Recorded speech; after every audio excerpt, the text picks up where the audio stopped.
And the thing I most remember is the attempt of Tony Blair's government to stop him coming. Um, he was coming to do several things as well as meet me.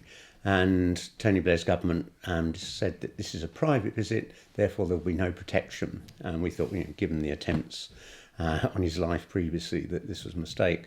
And in the end, I had to say to the Commissioner of Police, we need armed protection, because if he's killed while he's here, I will come out and say that this is something the government set up to do. And the police backed down and the visit went ahead. And it was amazing because people all turned up for this public meeting at Camden, and President Chavez spoke for 3 hours without a note, and everyone was completely entranced by it.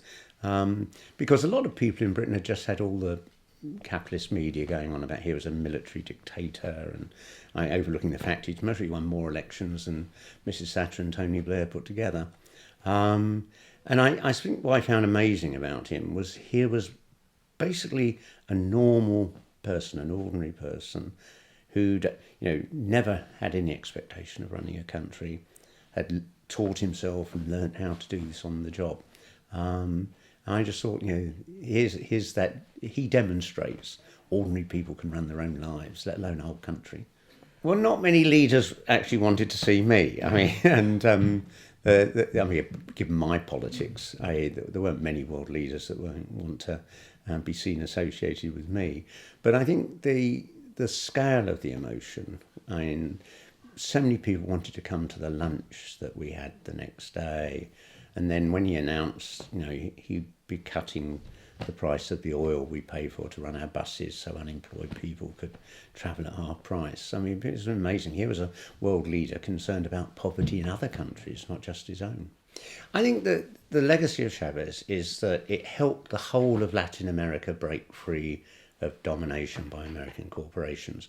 All the history of the last 100 years has been both in Europe, Africa, Latin America, governments overthrown, democratically elected governments overthrown.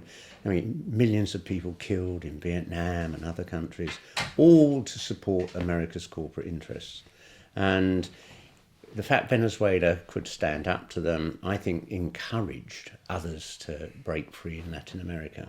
Well, I was one of many people internationally who urged support for him in the presidential election. And it must be a nightmare to follow in the footsteps of Hugo Chavez. Much easier if you're taking over some corrupt old right-wing dictatorship. And of course, immediately, I think America and its corporate interests have assumed here we can destabilise this president, have him overthrown. And the recent killings that, it seems that the same gun was used that was used for some of the killings in 2002. Suggests to me America will do everything possible to overthrow the government in Venezuela and get rid of Maduro. We've got to make sure they don't get away with that. I think if you asked Chavez that question, he'd say, I don't care. It's just what you do while you're there.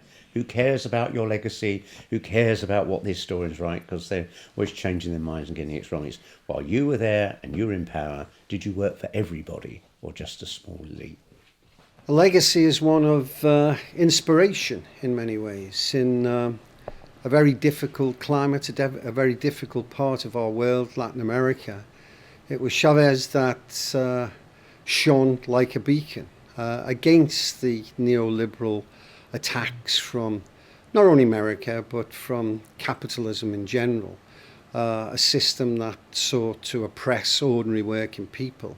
It was Chavez that stood up and became a shining example, not only for his own people and not only for the people of Latin America, but for working people throughout the world who looked and seen the changes that he was making, seen the battles he was having to give ordinary working people, poor people, an opportunity to improve their life, with the literacy situation improving dramatically, poverty reduced dramatically. From our point of view as trade unions, the enormous advances that were made for trade union rights, for workers' rights, in the facing the hostility, the teeth of a very vicious right-wing American nation. And so the ability to stand up and challenge is something that he will be renowned for. I think also the way that he was responsible for the creation of ALBA, that bringing that Bolivarian group together to work with a social conscience that, in a sense, said that there is an alternative to the carefree, careless capitalism that was being promoted by the neoliberalists. So for us, the man was a hero and somebody that we will miss greatly. It was perhaps for many British people the first time that they'd experienced Chavez when our then Mayor of London, this great capital of ours, Ken Livingstone, struck up an agreement with them to buy cheap fuel, a fuel that was going to be used on London buses, this great iconic symbol of moving people around London. And it would have resulted in fares being lowered, which of course would have assisted ordinary Londoners. So we were delighted with that link up. It was a great initiative by our Mayor, Ken Livingstone, and of course it was a wonderful example of international solidarity, of working people reaching out across nations and across oceans and joining together, because the truth of the matter is that I have more in common with a Venezuelan worker than I do with a British boss. That nature of class identity is important, and Chavez and Livingstone demonstrated that. Regrettably, of course, Ken lost the election, and we got a new mayor, a Conservative mayor, who the first thing he did was rip up the agreements with Chavez, and that was typical of the man, because of course the Conservatives and our current mayor represent a different class. They represent the corporate giants, the ruling elite, the powerful and the rich, and the last thing they want is working people joining hands across nations. So yes, we remember well what was attempted there. Because of course in Chavez and now Maduro, what the Americans seen was real opposition to what they want. They want to be able to use Latin America and the Caribbean islands as their backyard, that they can do what they want with, that they can abuse workers' rights, that they can challenge American workers themselves by having countries that can work for considerably less money, and of course where they can effectively rape the nations of Latin America of the natural minerals and resources that they have. And they've been able to do that for a long time. Occasionally there are people who rise up to try and speak up on behalf of Latin American nations, but Chavez was somebody that was able to do so with the power, of course, of the Venezuelan oil to solidify and, in a sense, challenge the Americans at their own game. And that's why they don't like it. Similar to why the Americans for 50-odd years have been worried about this small Caribbean island called Cuba, where there's 11 million people. Why are the Americans worried about that? Because it represents ordinary working people challenging the power of big business, challenging the power of multinationals, challenging the power of America to dominate the world. And that's why they'll continue, I'm afraid, to attack the government of Venezuela. That's why we send our heartfelt solidarity to the working people of Venezuela and to the new president. And we hope that he can be strong and that the legacy of Chavez can live a lot longer. The Bolivarian revolution that Chavez spearheaded in Venezuela and throughout Latin America was based on challenging the ideology and practice of neoliberal capitalism, which has dominated most of the world in the last generation.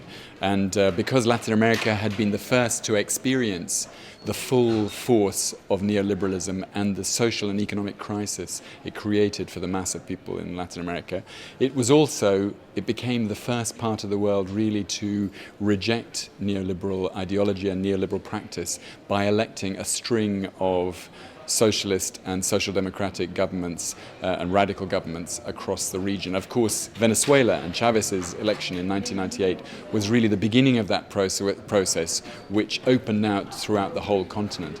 And it was based on a number of important challenges and developments. The first was to challenge the control of resources by corporate interests, and particularly of natural resources, and it was challenging the inequality, both racial and economic and social inequality, which had dominated the country and the region. It was a challenge to the domination of Latin America and Venezuela by the United States and other outside powers, and it was also, as I said, about trying to create an integration of the region in a way that has not been the case for 500 years.